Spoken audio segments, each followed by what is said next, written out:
ইন্ডিয়ার ওড়িশা রাজ্যের পুরীতে অলৌকিক ঘটনার এমন এক কাহিনী রয়েছে যা বোঝা বিজ্ঞানের ক্ষমতার বাইরে।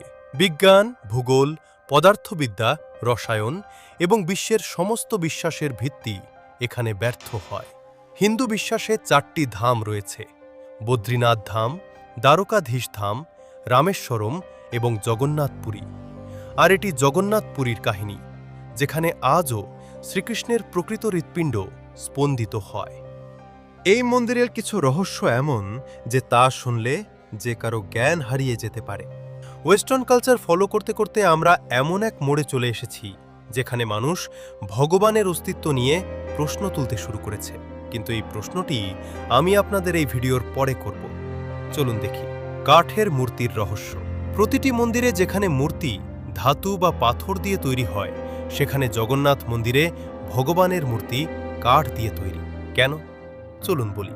3102 খ্রিস্টপূর্বাব্দে জারা নামে এক শিকারী শিকার করার সময় ভুল করে শ্রীকৃষ্ণের পায়ে তীর বিদ্ধ করেন, যার ফলে শ্রীকৃষ্ণের মৃত্যু হয়।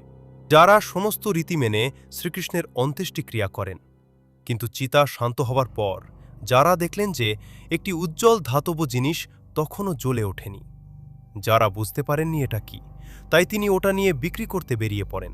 তো কেনা তো দূরের কথা, কেউ ওটা স্পর্শ পর্যন্ত করেনি।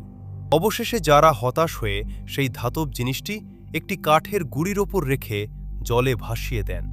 গুপ্ত সাম্রাজ্যের সময় অবন্তীর রাজা ইন্দ্রদ্যুম্ন, যিনি বিষ্ণুর পরম ভক্ত ছিলেন, একদিন স্বপ্নে বিষ্ণু তাকে একটি নদীতে ডুব দিতে বলেন এবং বলেন যে একটি কাঠের গুঁড়ির মধ্যে তিনি তাকে খুঁজে পাবেন।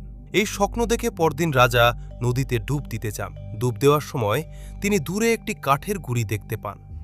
রাজা তৎক্ষণাৎ সেটি প্রাসাদে নিয়ে আসেন। তিনি অনেক নামকরা কারিগরদের ডাকলেন, কিন্তু কেউ সেই কাঠ থেকে মূর্তি তৈরি করতে পারলেন না। অনেকদিন পর এক কারিগর প্রাসাদে এসে বললেন তিনি মূর্তিটি তৈরি করবেন, কিন্তু তার একটি শর্ত আছে। শর্তটি হল মূর্তি তৈরির জন্য 21 দিন সময় লাগবে এবং এই 21 দিনের মধ্যে কেউ তার সাথে কথা বলতে পারবে না, দেখা করতে পারবে না বা কাজে বাধা দিতে পারবে না। রাজা রাজি হলেন। মূর্তি তৈরির শুরু হলো। প্রতিদিন খোদাই করার শব্দ আসত, কিন্তু ধীরে ধীরে শব্দ বন্ধ হয়ে গেল। অবন্তীর রানীর মনে হল হয়তো কারিগর ক্ষুধা তৃষ্ণায় মারা গেছেন। তাই তিনি ঘরটি খোলার জেদ ধরলেন। দরজা খুলতেই দেখা গেল সেখানে কোনো কারিগর নেই, শুধু 3টি অর্ধসমাপ্ত মূর্তি রয়েছে: ভগবান জগন্নাথ, তার ভাই বলভদ্র এবং বোন সুভদ্রা।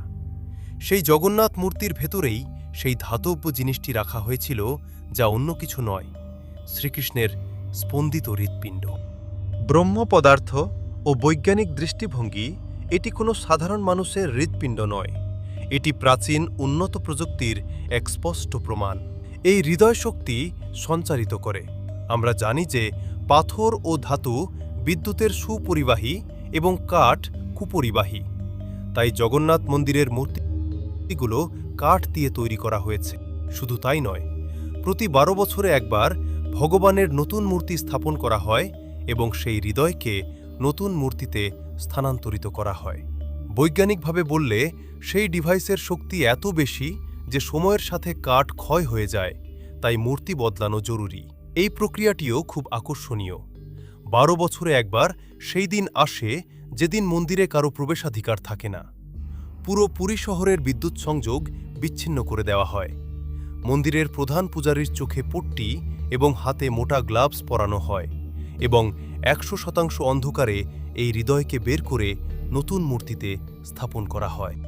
যারা এই রীতি পালন করেছেন তারা বলেন যে তারা কখনো দেখেননি, কিন্তু এই ব্রহ্ম পদার্থ হাতে ধরলে মনে হয় যেন একটি জীবন্ত খরগোশ ধরে আছেন।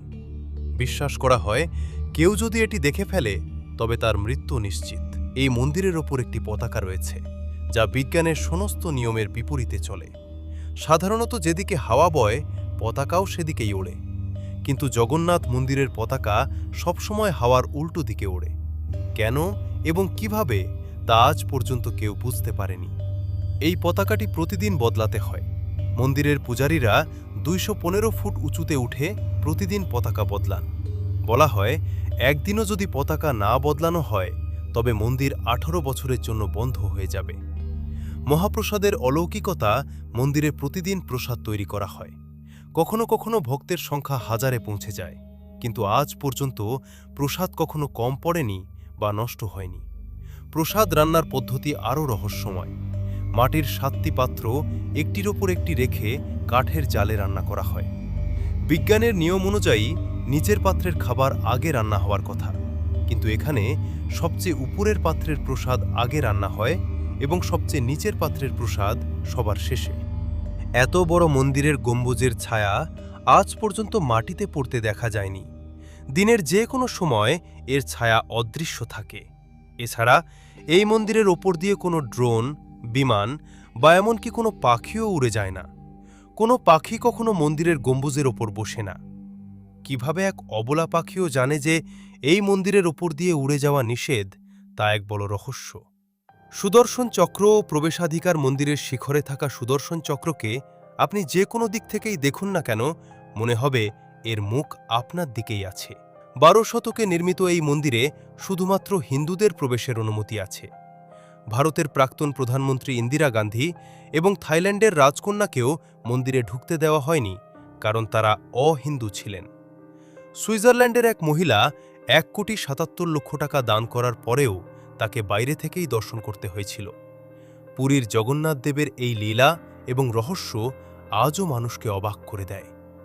এটি কেবল ধর্ম নয়, এক বিশাল সাংস্কৃতিক ঐতিহ্য যা হাজার হাজার বছর ধরে অম্লান রয়েছে।